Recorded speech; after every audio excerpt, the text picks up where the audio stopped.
Second step to making the windows here is molding out the outer frames and the muntin of the sashes.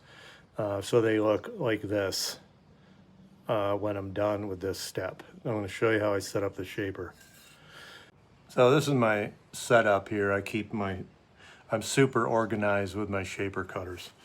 So to do these muntins, I'm first going to use this cutter in this custom cutter head. And then the third step that I'm going to do in a different video is when we cope these two together like this with a tenon on the other side, and I do that with a whole different setup, which I'll talk about. So right now I'm going to put these in this cutter head right here, and then I'm going to set it up on the shaper. So the way these things work, if they look kind of freaky, because they are kind of scary when you first use them.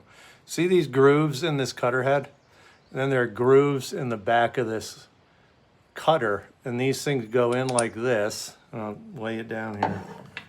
And then you put a spacer in here. This is what the spacers look like. And they go like this. And then you tighten that bad Johnson down like this, and it's in there. And that's how you do those. So there it is, put in and tightened up.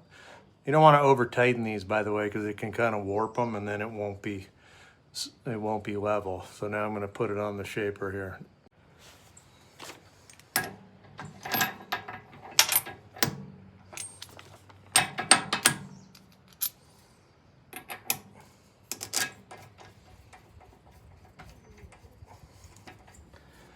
And we'll tighten her down. Again, not insanely tight. So the two things with a shaper that you always have to dial in to get back to where you are if you have like a known setting like I do.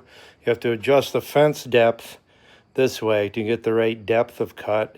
And then the spindle height has to be the right height so the pattern is being, cut into the right place on the face of the thing. So I keep a Google Doc with all that information in it, and thankfully I have a Powermatic, so I have a digital spindle height, and I can just go right back to it. So I'm going to set that in and then I'll show you one run through.